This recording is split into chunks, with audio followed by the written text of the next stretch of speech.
تو کیا اس کی صحت ٹھیک ہو جائے گی؟ لیکن اگر وہ جا کے میڈیکل ہال پہ فارمیسی پہ بولے کہ بھائی مجھے یہ دوا چاہیے، تو وہ دوا کا نام یاد کر لے ایک مرتبہ تو کافی ہے، یاد ہو جائے گا۔ پہلی مرتبہ یاد نہیں ہوگا، پوچھ پوچھ کے استعمال کر کر کے۔ اب آئیے سیم مثال فارمیسی والے کے پاس۔ وہ فارمیسی والا جس وقت تعلیم حاصل کر رہا تھا اس کو دوائیوں کے نام یاد دلائے جا رہے تھے، تو لکھا ہوگا، 21 بار لکھا ہوگا، 33 بار لکھا ہوگا، بولتے ہوئے لکھا ہوگا، یاد ہو گیا۔ اب وہ اکیلا میڈیکل ہال بند کر کے 21 مرتبہ روز اگر وہ دوائی کا نام پڑھے گا تو کوئی فائدہ ہے؟ کسی کو وہ فائدہ پہنچا سکے گا؟ نہیں۔ اس کو چاہیے کہ میڈیکل ہال کھولے، اس کی لائٹیں کھولے، اس کی صفائی کرے۔ جب لوگ آئیں گے وہ گولی لینے کے لیے تو وہ پیپر پہ دیکھ کے، وہ نمبر دیکھ کے، وہ الفابیٹیکل آرڈر میں جا کے، پیناڈول ایڈال، اگر پیناڈول دے رہا ہے تو پی میں دیکھے گا، ایڈال دے رہا ہے تو اے میں دیکھے گا، ڈولو 650 لے رہا ہے تو ڈی میں دیکھے گا، یا پھر سارا پیراسیٹامول جو ہے وہ ایک ہی جگہ پہ رکھا ہے الگ الگ ناموں سے۔ تو بالکل اسی طرح جب آپ قرآن کی دعوت دیں گے، قرآن کی آیتوں کو لوگوں میں ذکر کرو گے، لوگوں میں جا کے پھیلاؤ گے، لوگوں میں اس کا ذکر کرو گے، تو یہ ذکر ہے۔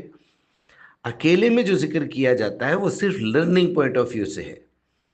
کسی نے آ کے پوچھا ہوگا رسول اللہ سے کہ یا رسول اللہ یہ لفظ مجھے یاد نہیں ہو رہا ہے، یہ لفظ میری زبان پہ چڑھ نہیں رہا ہے، یہ لفظ مجھے لکھنا نہیں آ رہا ہے، تو آپ نے کہا ہوگا بھائی پہلی مرتبہ، دوسری مرتبہ، 2-3 دن اس کو جو ہے 21 مرتبہ 33 مرتبہ پڑھو، یاد ہو جائے گا۔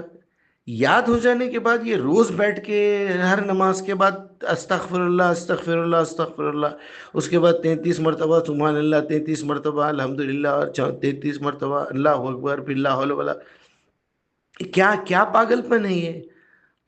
کیا آپ کبھی رسول اللہ ایسا کہیں گے کہ تم زندگی بھر یہ رٹا مارتے رہو؟ ارے میرے بھائی، سبحان اللہ جہاں استعمال ہوا ہے قرآن میں وہاں سے وہ آیتیں نکالیے۔ جب یہ سبحان اللہ لکھنا آ جائے، بولنا آ جائے، پڑھنا آ جائے، پھر سبحان اللہ پہ کام کیجئے، دیکھیے سبحان اللہ قرآن میں کہاں کہاں لکھا ہے، اس کے آگے پیچھے کیا بات ہو رہی ہے۔ سبحان اللہ اما یشرکون ہے، سبحان اللہ اما یکفرون ہے، سبحان اللہ اما یقولون ہے، کہ پاک ہے وہ ذات اس بات سے جو کہ یہ لوگ شرک میں کر رہے ہیں کہ وہ عیسیٰ اللہ کا بیٹا ہے، مریم اللہ کی بیوی ہے۔ پھر پاک ہے وہ ذات ان باتوں سے جو یہ لوگ کفریاں بیان کر رہے ہیں، پاک ہے وہ ذات اس بات سے کہ یہ بکواس جو کیے جا رہے ہیں۔ تو آگے پیچھے دیکھنا چاہیے، دیکھنا چاہیے سبحان اللہ کا لفظ کتنے مرتبہ قرآن میں استعمال ہوا ہے، کن مقامات پہ ہوا ہے، کن میننگ میں ہوا ہے، وہ لوگوں کو سمجھانا چاہیے جا کے۔ آپ میڈیکل ہال بند کر کے دوائیوں کے نام رٹے مار رہے ہیں، یہ ہے میرے بھائی۔ اللہ آپ کو سمجھ دے اور دماغ کھولے۔ یہ مولوی اور یہ صوفی لوگ اسی کو ذکر سمجھتے ہیں۔ اللہ تعالیٰ نے باضابطہ کتاب کو سمجھ کے تلاوت کر کے، تلاوت کا مطلب ہے سمجھ کے عمل کرنے کی نیت سے، سمجھ کے اس کو فالو کرنا۔ اتلو ما اوحی الیک من الکتاب واقم الصلاۃ ان الصلاۃ تنہی عن الفحشاء والمنکر۔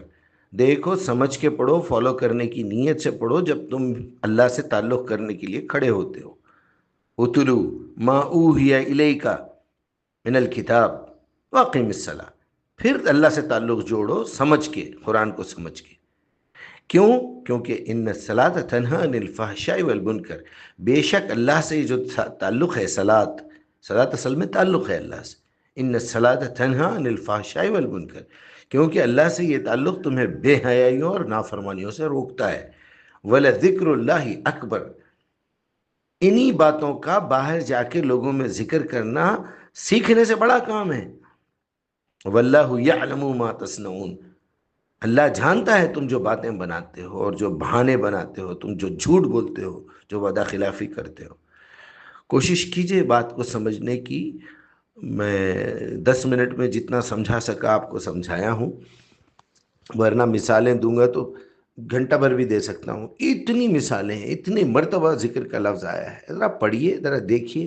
بیٹھ کے رٹا مارے جا رہے ہیں، بڑے بڑوں کو دیکھا میں، عقل مند لوگوں کو دیکھا، اچھے اچھے سمجھدار لوگوں کو دیکھا، بکواس کیے جا رہے ہیں، بس اللہ معاف کرے بھائی۔ السلام علیکم۔